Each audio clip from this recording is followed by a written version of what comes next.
And what did she actually say to her pediatrician? Remember, there was a key line that would have concerned me immediately. She wanted to disappear. You created a program called Live, Laugh, Love. Can you explain it? We said, you know what, we need to really start talking about the main issues here, and that is for kids to recognize the signs and symptoms in themselves of a mental illness. Because we know ultimately that those who die by suicide were depressed, 9 out of 10 times. And so we need to concentrate on introducing kids to what is depression and how do you know if you're at risk. And so that's what it's all about. So if I just kept stepping on your arm and stepping on your arm and stepping on your arm, we would know it because you'd be screaming in pain, right? But now when Delia, okay, somebody is stepping on her with their words and how they're treating her, and she's emotionally distraught, but nobody really cares because they don't care to get to know her, and they're sending her all these Facebook things, they're basically stepping on her brain. We jump in and talk about physical illnesses, mental illnesses, and then we talk about the relationship between the two, and the kids at the end of the lesson, the hope is that they understand that the commonality is that they're both illnesses, and yet we look at mental illnesses so different than we do physical illnesses. And our hope is that the kids understand that if you get treatment for a physical illness, you need to get treatment for a mental illness. What's the phone number of something that you could call? 1-800-273-TALK. Very good. And indeed, we're going to ask you to call that number, 888-288-0003, because this is the final week as we close our fiscal year. And I want to ask the founder of Crossroads Ministry, David Maines, to come and stand next to me. David, I'm going to ask you to comment on 2 verses that relate to the mission. You have so faithfully given to us a foundation to build upon. And the first is, we're in the midst of doing a number of documentaries on mental health because of 2 Timothy 1:7. For God has not given us the spirit of fear, but of love, power, and a sound mind. David, our kids don't have a sound mind. How important is this media?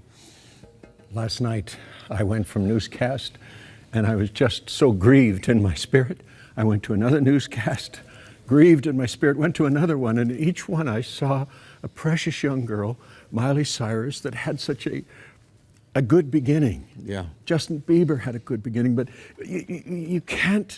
we can't do like Saskatoon or Zion City, Illinois, where people decided they were going to build an ideal godly society or isolate ourselves in a monastery somewhere. We have to have an inoculation, day by day by day, of truth, yes, of the good, in order to counteract the lewd and the base and the demeaning of women and other things. And that's exactly the vision of Crossroads. Indeed it is, and that is why we are asking every one of our friends. This is that final week. In running, leading ministries, there's, D.L. Moody used to say, I pray and then I tell the people. And this is one of those weeks that we have to tell the people that final fiscal week is here. And the power of media is incredible. But as I looked last night, like you, and saw that, and just such disappointment. All of these girls, Miley, Brittany, Katie, they all came from gospel backgrounds. That's how they got their start in terms of public performance. Right. Was in church. Comment on Judges 2:10 that it talks about a generation that does not know the God of our fathers. How important is it for us at Crossroads to make the God of our fathers known? Well, let me tell you a little story.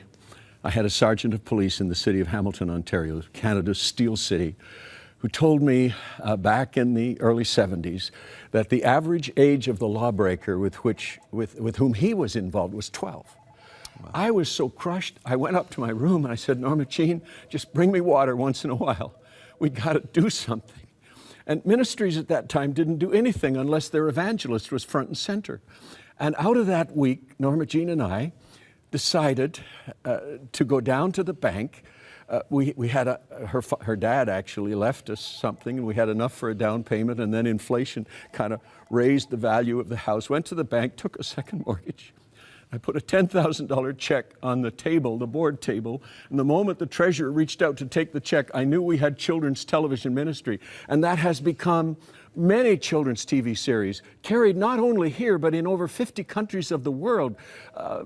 CTV carried for 20 years the Kingdom Adventure series. It won the top award in Las Vegas in the National Association of Broadcasters convention for marrying animation and live puppets. And the creative people that we have here are second to none. And that's what I'm talking about, an inoculation, not a separation out from the world as such, but enabling the alternative to be presented in a powerful way. I mean, I can do it right now. I've got an app right here.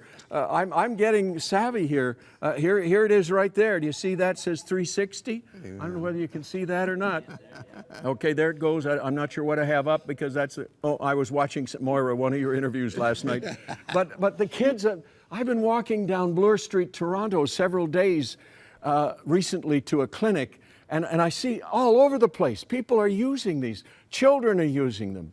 And there are millions and millions all over the world. And that's our opportunity, but we have to be strong. We have to top up the giving for this current fiscal year. David, it is such an honor to stand with you, and that's why I'm asking everyone today